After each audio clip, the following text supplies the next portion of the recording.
Hi, and welcome back to Arno TV. I'm your lovable host Arno, coming back to you with another video. So, it's day number 4, isn't it, of the shindig over in Davos.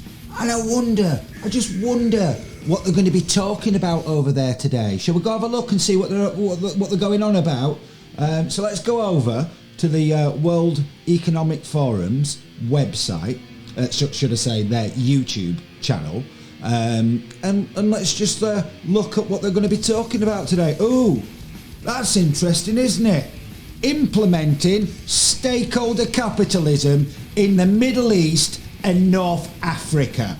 That's what they're going to be talking about today over at the World Economic Forum. So shall we just have a little listen at what they're actually going to say and who's going to be there talking about it? Let's just have a look, shall we? Let's see which elements of organisations that people out there seem to think aren't working together to push all this agenda through and using this pandemic to do all this under the radar. Okay, this is what is going on. So let's just go have a look and see who's there and what they've got to say for themselves. So I'm just going to turn the music down and then we'll have a little listen to what they've got to say over at the World Economic Forum about implementing stakeholder capitalism in the Middle East and North Africa. Okay, let's have a little listen, shall we?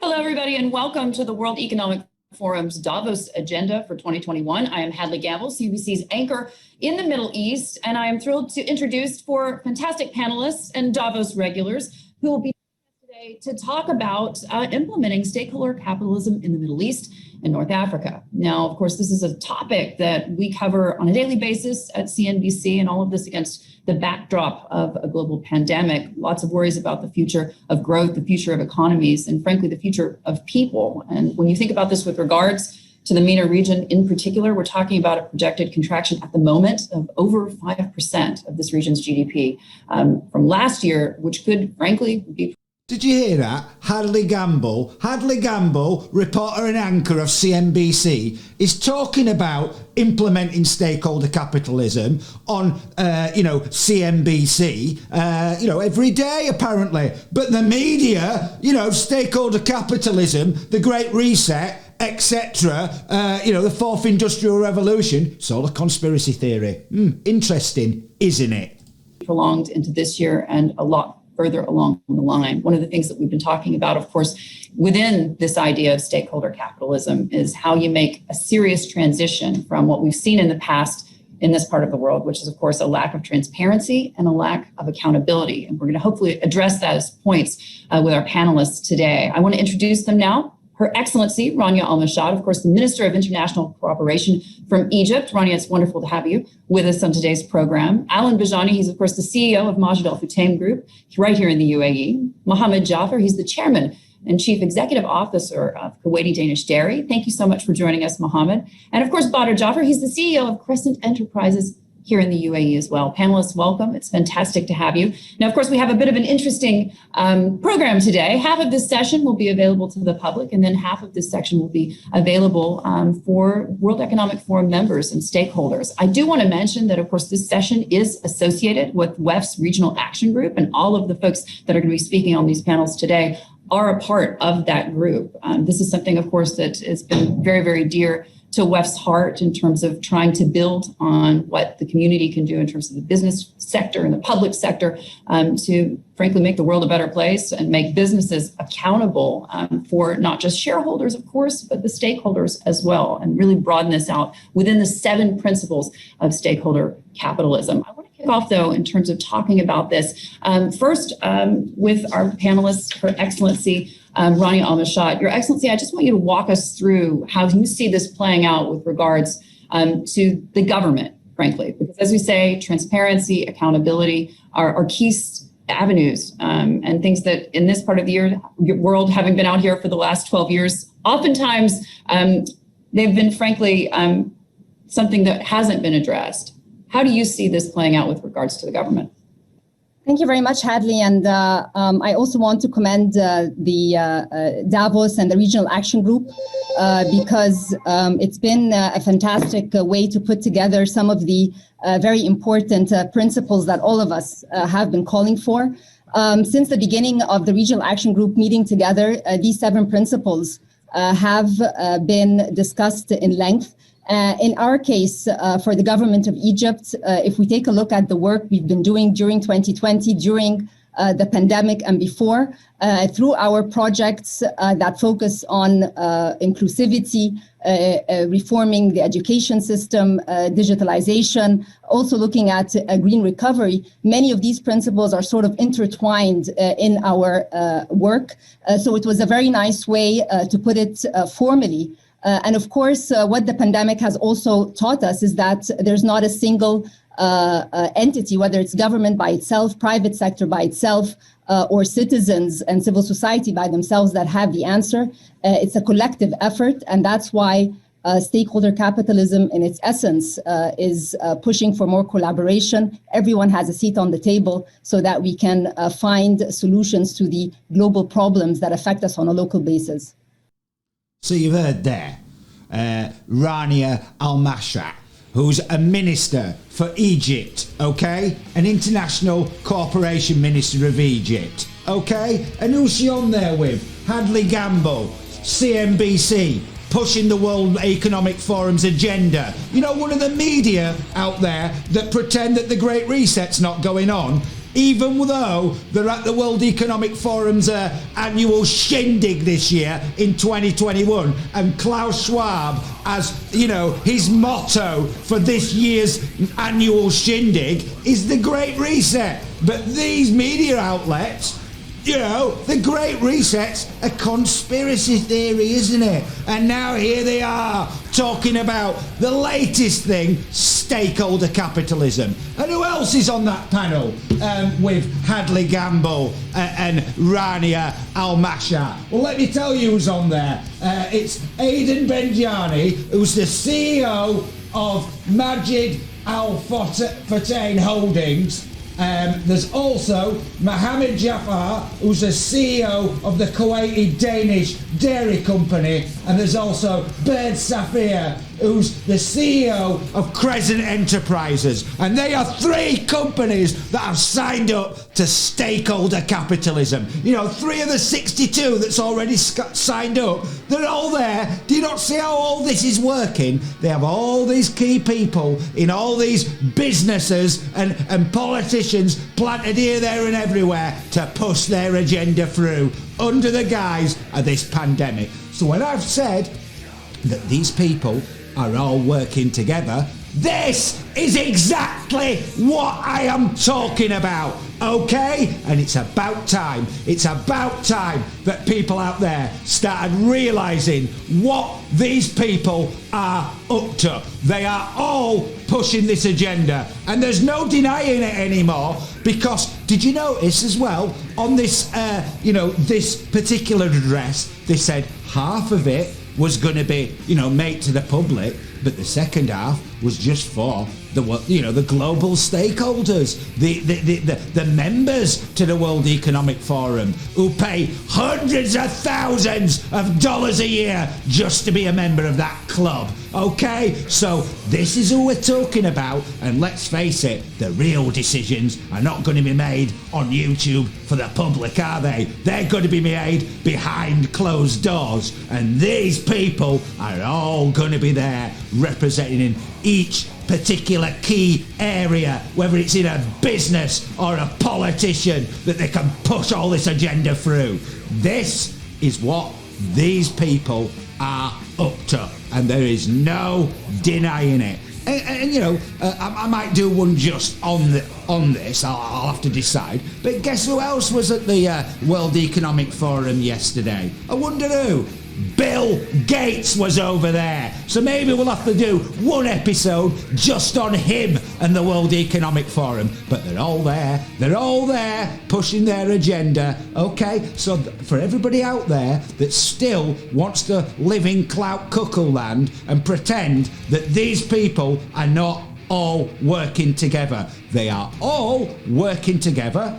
They are all pushing the agenda of the Great Reset, the Fourth Industrial Revolution, and stakeholder capitalism, which is the latest slogan from Schwab and his acolytes over at the WEF. And they can dress it up whatever way they want to, but it all equates to one world governance. That is what these people are pushing, and there is no denying it. It states boldly on their own website that they want to be the manager of a global commons. And what do you think that means? It means one world government. It is as simple as that. And that is what these people are pushing through under the back of this pandemic.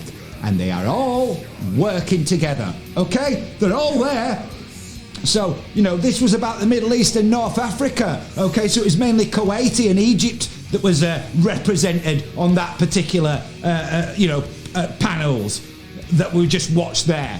But, they are going to be implementing this agenda of stakeholder capitalism all across that region. And they're all key people, CEOs of companies, ministers in government.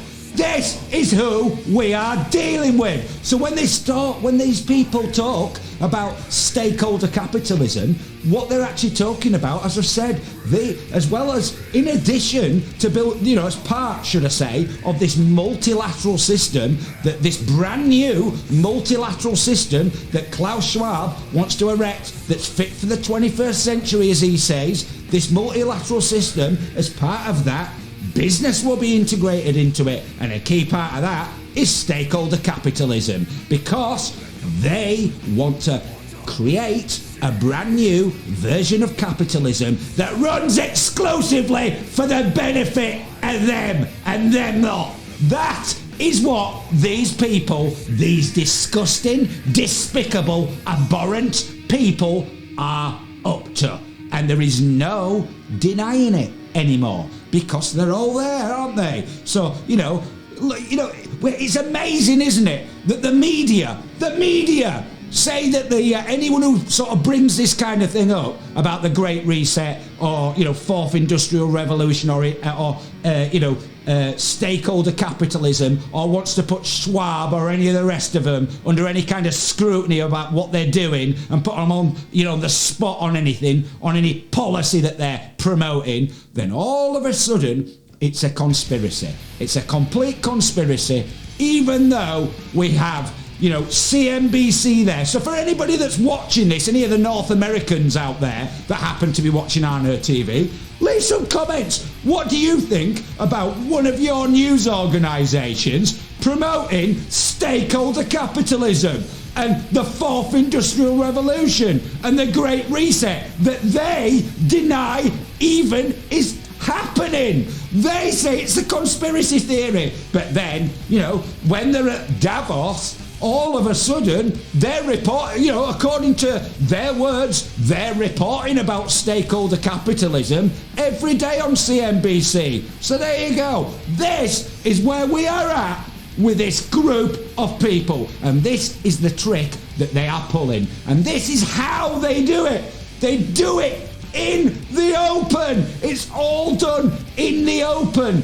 And the information is all there.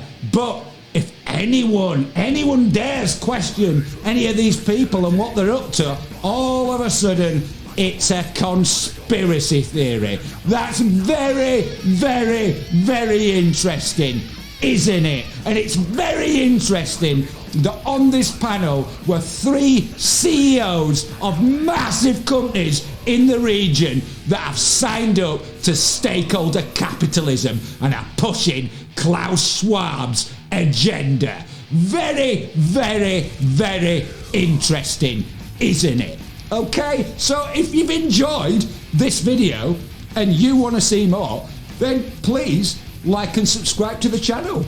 And I will, and once you do, ring the notification bell so I can inform you guys about future videos that I am going to be putting out there, or live streams, because I refuse to stay silent while these type of people rip up democracy on a daily basis and throw it into the dustbin, because all these people are interested in doing is using this pandemic. They are using this pandemic to feather their own nests and push their agenda. And that is where we're at with this disgusting, despicable, disgraceful, abhorrent group of people. Okay? So, and I want everybody out there who watches this channel to look after themselves, to take care of themselves, their friends, their family, and their loved ones. Because don't rely on the likes of Hancock, Johnson, Starmer, any of them lot, because they're all working with people like Schwab pushing this agenda. And this is where we are at in 2021 under this pandemic, and this is what these people are up to and using this pandemic for, okay? And it's disgraceful that we've got people dying. We've had over 100,000 people in this country, dead under this pandemic. It's disgraceful. And the time that any of these people, if they, first of all, competent, or, the time to have acted really tough would have been at the start of it all to stop it in its tracks. But these people have just used this to push this agenda through their own incompetence is why we're in this situation. But don't be under any illusions just because they're completely incompetent, half of them, that they're not working together and pushing this agenda. This is the perfect excuse for these people to do this. It's disgraceful where we're at with this group of people. Unbelievable. So I want to thank all the subscribers and everybody as well who watches Arno TV. Thank you so much for your help and your support in growing this channel.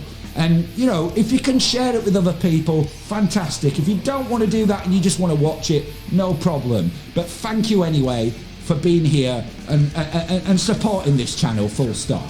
So I'll be back soon with some more videos for you. But until I am, please take care, guys, in this pandemic, and please check in on your friends, and I'll be back soon with some more videos for you.